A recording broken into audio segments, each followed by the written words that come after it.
Good day, folks, and welcome to another edition of Lumberjack Logic. I'm your host, Neil Johnson, with some fantastic news. That's right. Democrats' polling right now is looking abysmal for the upcoming midterms.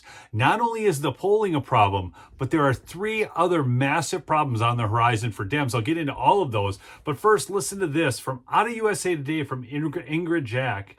With midterm elections just about a year away, the signs of a blue wave are looking, well, grim. At least that's what the polls are showing. Democrats have spent much of 2025 trying to dust off their defeats last November and figure out how to stay relevant in a federal government they no longer control. The problem is most Americans aren't impressed with what they're seeing. Democrats are continuing to get historically low marks among voters, and it's hard to see them turning things around by November of 2026. They were in a much better position to take back Congress in 2017. Okay, in fact, looking back on that period of time, in October of 2017, the Real Clear Politics polling average on the generic congressional ballot showed a 9-point lead by Democrats. That lead continued over the next year, and the Democrats gained over 40 seats in the House, giving them control of that chamber. Now, for those of you that don't trust polls, these numbers are going to be even better here in just a second. This October 17th, things don't look quite so rosy. The same RCP average shows that Democrats are only up by 1.6 points. And actually, some of the polls have Republicans leading. While Trump's average approval is slightly higher in the mid-40s than it was during his first term, the same is not true for the Democrats. Folks, earlier this year, the party scored a net positive rating of 27%. That is the lowest in the history of the NBC News poll. And even though Republicans are not wildly popular, and many of you in my audience, I mean, they're not wildly popular with me. We get frustrated because Congress has got some rhinos in it and things aren't getting done the way we want them to. But do appreciate the fact that they're standing together and standing firm during this shutdown and forcing the Democrats to look as Looney Tunes as they are, as they avoid voting on even just a continuation of current level spending, while they try to justify spending money on illegal alien health care. Okay? Now, for liberals who like to laugh at Trump's approval rating right now, I want to remind you of something. Trump's approval rating at this point in his second term is higher than either Bush's or Obama's. Okay, that's just a fact by the polling.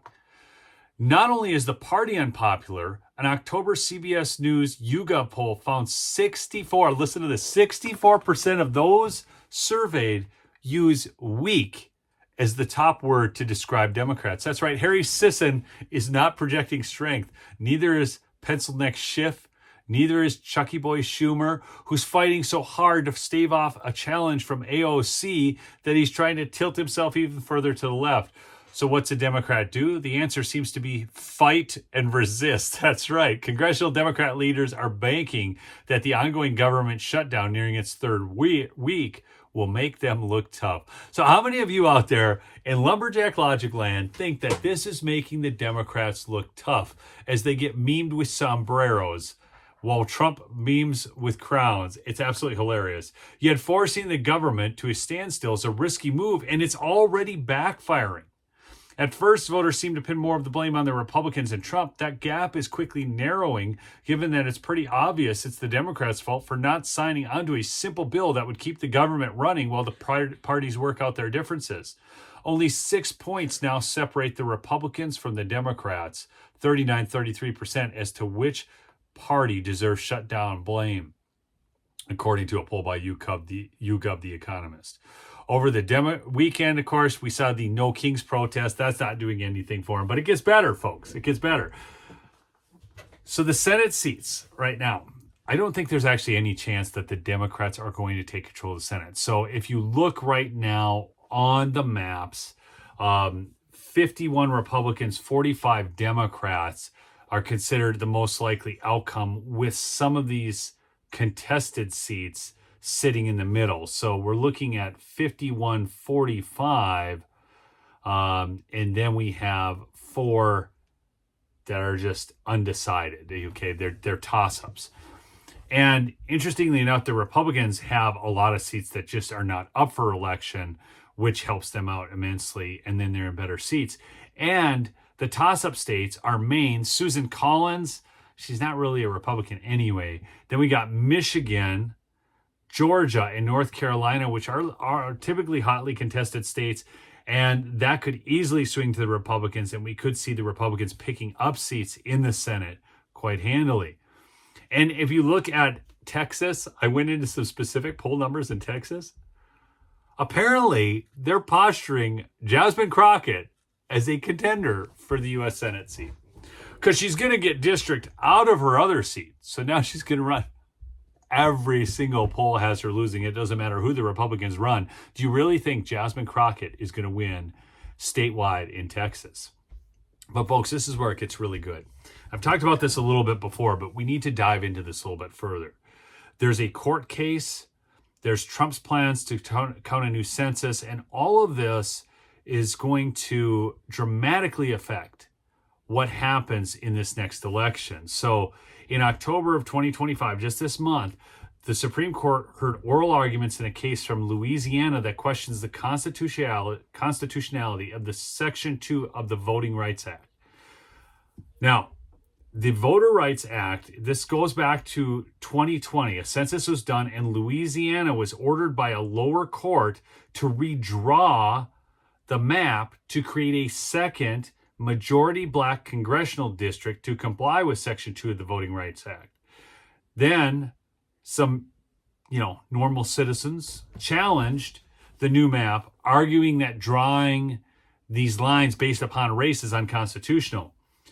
But here's what's interesting. The Supreme Court, we just talked about this last week, has asked the parties to argue the broader question of whether Section 2 of the Voting Rights Act itself remains constitutional. If that happens, we are going to see new drawing of congressional maps.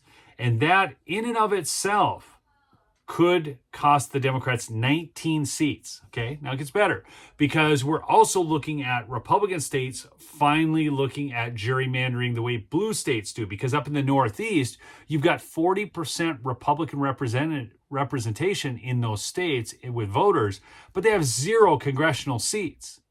Okay, so they're gerrymandered just not. Now, the liberals say, well, we can gerrymander California more, New York more, Chicago more, or Illinois more. And it's true they could do that. But they've gerrymandered so much already that they're going to have a tough time making up the seats that places like Texas and Florida and others could do. But it gets even better or worse, depending upon how you want to look at this, because the new census, if you take out illegals, okay, and depending upon, well, there's two things. First off, the census was counted wrong back in 2020. And depending upon who you're reading here, and I'm going to say the Hill has stated that the census data, if it had been accurate, Democrats would have lost 9 seats. The Washington Times, which is more conservative than the Hill, so it's kind of interesting how these numbers are shaking out, estimated it at 6 seats. Whether it's 6 to 9, that would totally change the makeup of Congress. But the bigger and broader question is, should illegals be counted in the U.S. Census? This is going back to, Democrats have always been the party of slavery. Just remember, they wanted the 3/5 count in the South, okay? But if we get illegals out of the census, depending upon, again, what numbers you look at, right here it says the census has estimated that there are 53 million foreign-born residents in America. The Center for Immigration Studies estimates that there are 14 million, or 26%, who are here illegally. Now, depending upon, I've seen estimates significantly higher. So whatever number you think, some people say 11 million, some 14, some 18. I've seen numbers as high as 26. Okay, whatever that number is, striking such a large group from the population count would have a profound impact on congressional districts. It would reduce the resident count in Miss Ocasio-Cortez's district by 80,000. Mr. Jeffries' district by 74,000, raising the likelihood that theirs or other Democrat districts would have to be combined. Now remember, the number of seats is fixed at 435. So as you apportion these numbers, it's going to change the lines, and it's going to reduce the representation that illegals have. And why should illegals have representation? The same prospect could be faced in California, where 27% of the population is foreign born, and Illinois, where 14% of the population has been born outside America. Texas, too, does have a high immigrant population, 14% of the population. But again, these are concentrated in major cities where Democrats have the strongholds. So many of the legal immigrants, what's more, are not citizens. But since by law, each congressional district must have roughly the same number of residents, around 740,000, that means some members of Congress represent far more citizens and voters than others. And if you think about just how this plays out in election mailing, those people, they don't need to mail out the mailers to the illegals. So it saves them money, yet they get overrepresented. I mean, it's just, the whole thing is so disgusting. So Trump wants to do a new census on that. Okay. If this happens, and I don't understand how they can be counted into the Constitution, because the Constitution requires apportionment based on citizens only, not the total population. If non-citizens are excluded from the count, the number of seats lost by Democrats would increase, particularly in states with large immigrant populations like New York and California. And folks, this is from DuckDuckGo AI, not conservative at all, saying that the Constitution requires apportionment based on citizens only. Okay? So you take the heirs in the 2020 census, 6 to 9 seats. You take the 19 seats because of the gerrymandering based upon racial segregation. And then you take the 20 to 40 seats if we only count U.S. citizens. So however you look at this, 20, 40, 45 to 65 seats. Now, some of that's going to overlap, right? So some of these numbers are going to overlap. But let's just cut the number in half. 30 seats if you combine all of these aspects together, okay? And you take the conservative side of the number. The Democrats would lose 30 seats in the United States Congress just based on these changes alone. But that's on top of the fact that they're not polling well. So we could see a red wave of cataclysmic proportions for the Democrats in the midterms. If we can get all this done before then, we could see the Democrats losing like 70 seats. 70 freaking seats. Then counting, all the other illegal chicanery that they're doing, like taking 3 months to count seats in California. Oh, it looks like the Republican might win. Oh, surprise, the Democrat wins at the last minute. Folks, this is nuts. This is a big deal. Keep your eyes on this. Keep pressuring your Congress people, your senators, for a new census. Because this is what we need, because they're going to fight this tooth and nail, man. This is where it is. This is where the battle lines are drawn. You've got all the things going on with Trump's executive order on voting. You've got the issue with the voter ID. You've got the machines. There's so much at play here, folks. And Trump has a plan. I think this is going to go very, very well for us. Remember, check out MyPillow, mypillow.com/lumberjack for big savings on the best sleep products available and free shipping right now on your entire order. We'll see you on the next episode, folks. Peace out.